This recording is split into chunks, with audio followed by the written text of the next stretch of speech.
Kentucky Senator Mitch McConnell, meanwhile, reelected as Republican leader on Wednesday. McConnell fending off a challenge from Florida Senator Rick Scott. The final vote coming in at 37 votes for McConnell and 10 votes for Scott. With one senator declining to vote, McConnell spoke after his victory. Watch.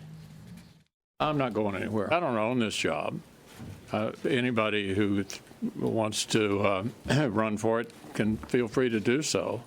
And so I'm not in any way offended by having an opponent or having a few votes in opposition. Joining me right now is the Washington Examiner editor-in-chief, Hugo Gurdon. Hugo, great to see you. Your reaction? Well, I don't know that it's quite true that Mitch McConnell would not be offended. I suspect that this deepens the division between him and Rick Scott, which has been going on for some time. You know, it was actually something of a surprise that Rick Scott made this challenge because, of course, Rick Scott was the man responsible primarily for running the Republican senatorial campaign, which was not a success. And one has to look at the consequences and the ramifications and the reasons for that.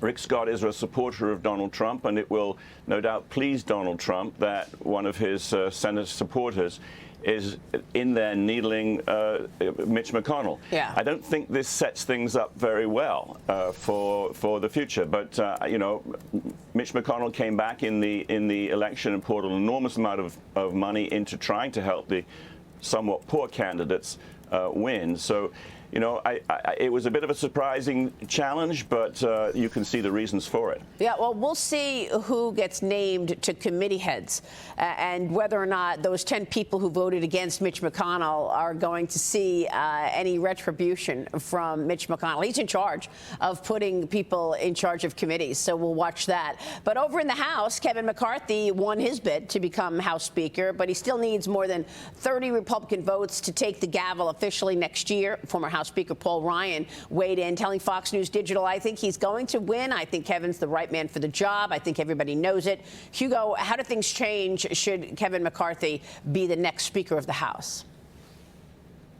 Well, one of the most important things is that with the Republicans in charge in the House, it will put a block on President Biden's spending agenda. And, you know, some of the most extreme policies, obviously we've had 2 years of those, but at least the majority of Republicans will be able to block the worst excesses that the Biden administration wants to put through in the next 2 years. But Kevin McCarthy's going to have a very difficult time. I mean, just as Chuck Schumer found in the Senate, it's extremely difficult to run a narrow majority, and there'll be a lot of people, there already are a lot of people, raising their voices in the House and wanting to try and put handcuffs on Kevin McCarthy. Yeah. Now, I agree with your previous guest, the congressman from Montana, that regular order is a very good thing, but it would be a disaster for the Republicans if they allowed the next 2 years to become a sort of slugfest between them. What they really need to be doing in the House is showing the voters that they can use their majority to set out an agenda for responsible government and present themselves as an alternative, because that's what this last election showed.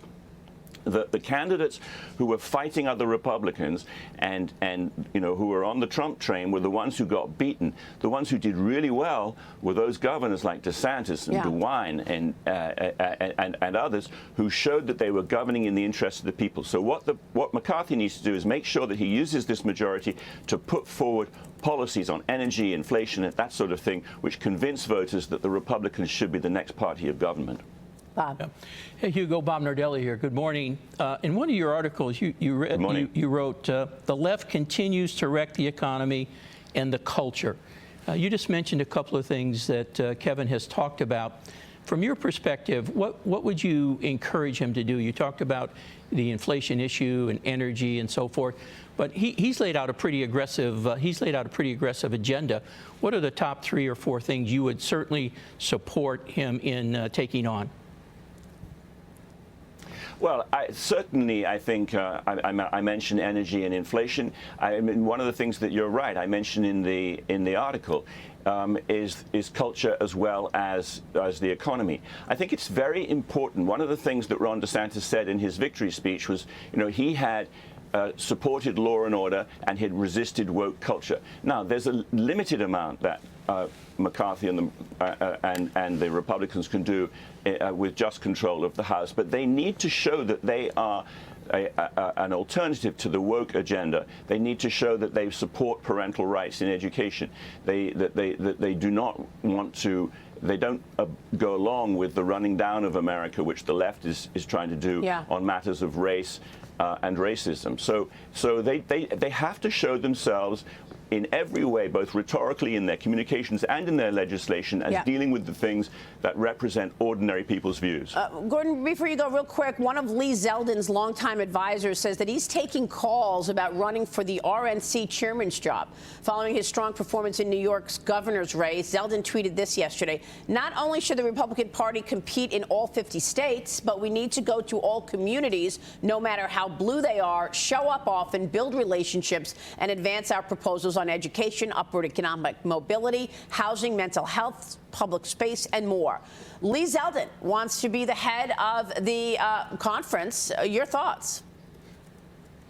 I think he'd be a great choice. Look, I think he did extremely well in New York, even though he lost by 10 points to Kathy Hochul. He helped flip several Republican seats, seats to Republicans. Possibly the margin of victory that McCarthy is going to have in the House.